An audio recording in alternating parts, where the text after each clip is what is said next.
Hello friends, मैं बीके सिंह आप लोगों को अपना YouTube channel BK Singh science classes में स्वागत करता हूँ। मैं आज आप लोगों को क्लास 10 के बायोलॉजी के सेकेंड चैप्टर का दूसरा क्लास पढ़ा रहा हूँ। रेस्पिरेशन चैप्टर का सेकेंड क्लास है। आज की टॉपिक है जंतुओं में गैसों के आदान प्रदान। तो जंतुओं में गैसों के आदान प्रदान कैसे होते हैं? जंतु एक कोशिकीय भी होते हैं, बहुकोशिकीय भी होते हैं। दोनों में रेस्पिरेशन अलग अलग प्रकार से होता है।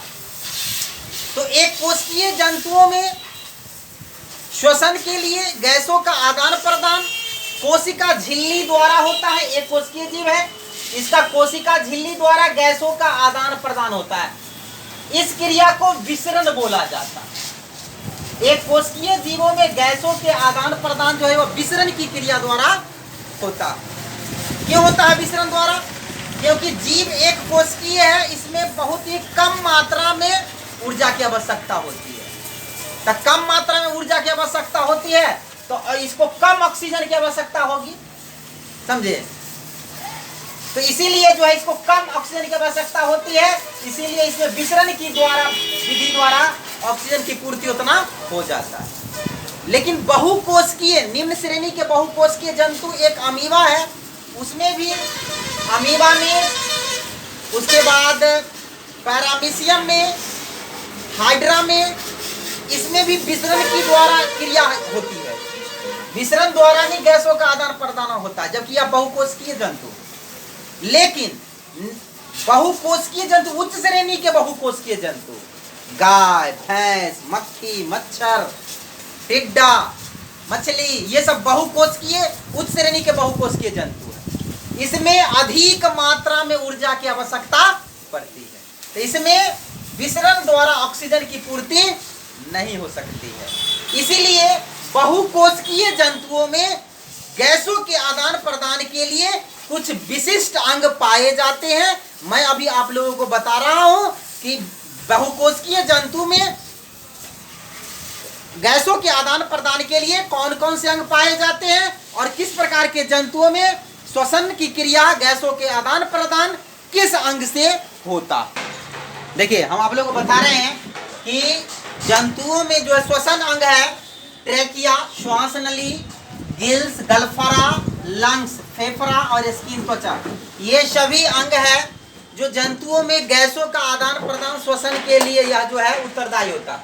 लेकिन किस प्रकार के जंतु में किस अंग से श्वसन की क्रिया होता है वो जानेंगे। तो सबसे पहला है ट्रेकिया, श्वास नली। तो ये श्वास नली में लिखेंगे। श्वास नली में वैसे जंतुओं का श्वास नली द्वारा श्वसन की क्रिया होता है, गैसों का आदान प्रदान होता है, जिसके रक्त में हीमोग्लोबिन नहीं पाया जाता।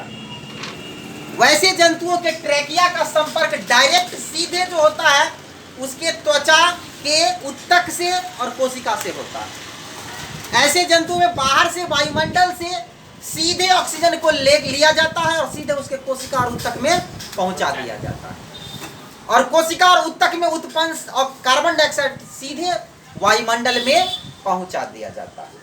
यानी इसमें रक्त द्वारा गैसों का आदान प्रदान नहीं होता। तो किस प्रकार के जंतु में जो है रक्त में हीमोग्लोबिन नहीं होता है? बताइए। टिड्डा का नाम सुनिए, तिलचट्टा, मधुमक्खी, चींटी, ये सब कीट पतंग जैसे छोटे छोटे जंतु होते हैं जिसमें जो है हीमोग्लोबिन नहीं पाया जाता है। ऐसे जंतुओं में श्वसन की क्रिया जो है सो क्या किसके द्वारा होता है? श्वास नली के द्वारा होता है, ट्रेकिया के द्वारा। समझिए। चलिए, दूसरा टॉपिक है गिल्स, गलफरा। तो गलफरा द्वारा वैसे जंतुओं में श्वसन की क्रिया होता है जिसमें सिर्फ जल में घुलित ऑक्सीजन को लेने की क्षमता होती है। वायुमंडल के स्वतंत्र ऑक्सीजन को जो जीव नहीं ले सकता, उसमें गलफरा द्वारा श्वसन की क्रिया नहीं हो सकती। जैसे कि मछली, सीप, झींगा या मेढक, जल में रहने वाले और सारे जंतु होते हैं जिसमें गलफरा द्वारा श्वसन की क्रिया होती है। वह सिर्फ मछली सिर्फ जल में घुलित ऑक्सीजन को ही ले सकता है।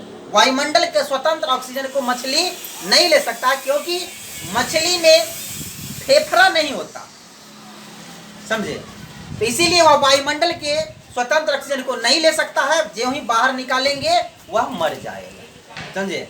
चलिए तीसरा है लंग्स, फेफड़ा। फेफड़ा द्वारा बहुकोशिकीय उच्च श्रेणी के बहुकोशिकीय जंतु होते हैं, जिसमें अधिक ऊर्जा की आवश्यकता होती है, जिसका श्वसन की क्रिया एक जटिल प्रक्रिया होती है। उसमें जो होता है तो लंग्स यानी फेफड़ा द्वारा क्या होता है, श्वसन होता है। जैसे मनुष्य है, मेढक है, गाय भैंस, सांप है, ये सब में जो है सो फेफड़ा द्वारा श्वसन की क्रिया होती है, या एक जटिल प्रक्रिया। चलिए तीसरा, चौथा है आपका स्किन। स्किन द्वारा श्वसन की क्रिया जो है साधारणतः मिट्टी के भीतर रहने वाले जीवों में होता, जैसे केचुआ, सांप, जल में रहने वाले सांप, या और सारे जंतु। मेढक में भी स्किन द्वारा श्वसन की क्रिया होता है। मेढक एक ऐसे प्राणी है जिसमें श्वसन की क्रिया फेफड़ा, मुख ग्रसनी और त्वचा तीनों द्वारा होता, समझे। तो ये हम आप लोग को आज बताएं कि जीवों में श्वसन की क्रिया करने वाले अंग। तो ये आपको ऑब्जेक्टिव में भी पूछता है कि मेढक में या मछली में, मनुष्य में किस अंग से श्वसन की क्रिया होती है।